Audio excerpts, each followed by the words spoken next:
Du Père Tancret, précis de théologie ascétique et mystique, suite.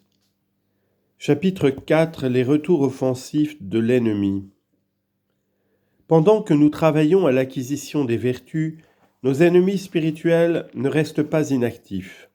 Ils reviennent sournoisement à l'attaque, soit en faisant renaître en nous, soit sous une forme plus atténuée, les 7 péchés capitaux, soit en nous portant à la tiédeur. Article 1. Le réveil des péchés capitaux. Saint Jean de la Croix décrit fort bien ces péchés capitaux tels qu'ils existent chez ceux qu'il appelle les commençants, c'est-à-dire ceux qui sont sur le point d'entrer dans la contemplation par la nuit des sens. Nous ne ferons guère que condenser son analyse psychologique dans son livre La nuit obscure.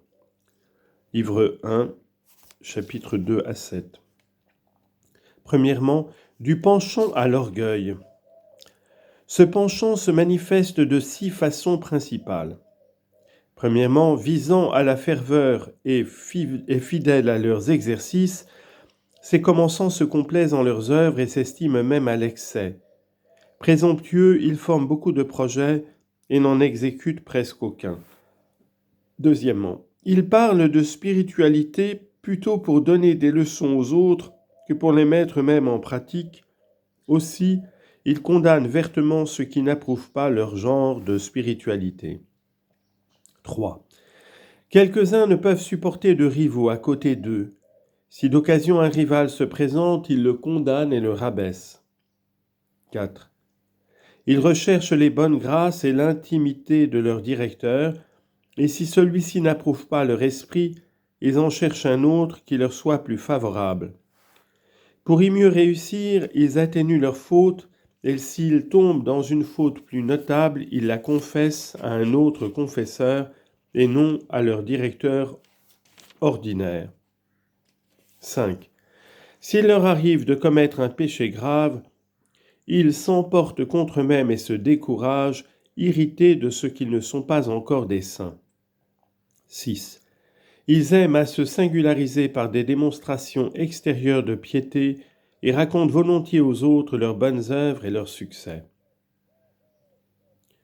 De l'orgueil naît l'envie qui se manifeste par des mouvements de déplaisir à la vue du bien spirituel des autres.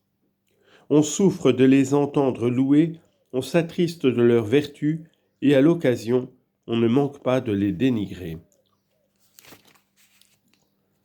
Deuxièmement, des péchés de sensualité. La gourmandise spirituelle se manifeste de 2 façons. Par un goût excessif pour les consolations.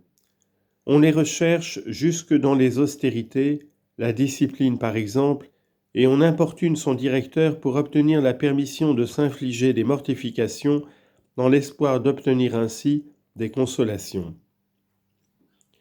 C'est en vertu du même principe que certaines personnes font des efforts de tête à l'oraison ou à la communion pour se procurer de la dévotion sensible, ou désirent se confesser souvent en vue de trouver quelque consolation en cet exercice. Souvent, ces efforts et ces désirs demeurent vains. Alors le découragement s'empare de ces âmes plus attachées aux consolations qu'à Dieu lui-même. La luxure spirituelle se présente sous 2 formes principales. On cherche les amitiés sensibles ou sensuelles sous prétexte de dévotion, et on ne veut pas y renoncer parce qu'on prétend que ces liaisons ne font qu'entretenir la piété. Parfois, les consolations sensibles qu'on éprouve à l'oraison ou à la communion occasionnent chez les personnes d'un naturel tendre et affectueux des délectations d'un autre genre qui peuvent devenir une source de tentation ou d'inquiétude. On lit en note. Sainte Thérèse, écrivant à son frère Lorenzo de Cepeda, qui s'était plein d'ennuis de ce genre, lui donne ce sage conseil. Quant aux misères dont vous vous plaignez, il n'en faut faire aucun cas. Bien que je ne puisse parler d'expérience, puisque Dieu m'a toujours préservé de telles passions, je m'explique ce qui se passe. C'est l'intensité même des délices de l'âme qui produit le mouvement dans la nature. Avec la grâce de Dieu, cela passera, si vous voulez bien ne pas vous en inquiéter. » Fin de citation et fin de note.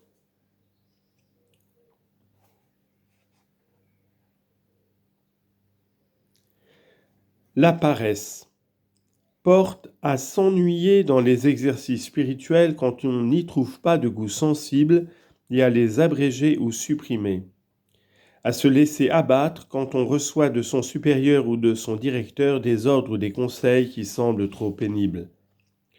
Nous voudrions une spiritualité plus accommodante qui ne vint pas troubler nos aises et déranger nos petits calculs. L'avarice spirituelle. Cette avarice est ainsi décrite par saint Jean de la Croix. Il est des commençants qui ne se lassent pas de se bourrer de conseils et de préceptes spirituels. Il faut qu'ils possèdent et lisent nombre de traités spéciaux, ils y mettent tout leur temps et n'en ont pas pour l'œuvre, qui est leur premier devoir, se mortifier et s'exercer au parfait dépouillement intérieur de l'esprit. Outre cela, ils se chargent d'images, de rosaires, de croix, objets de curiosité payés très cher. Alors on abandonne ceci pour préférer cela, on change et on rechange. Cet arrangement-ci vaut mieux que l'autre et le choix finit par se porter de préférence sur ce qui est curieux ou riche. Tout cela est évidemment contraire à l'esprit de pauvreté et montre en même temps qu'on attache une importance excessive à des accessoires en négligeant ce qu'il y a de principal dans la dévotion. Conclusion.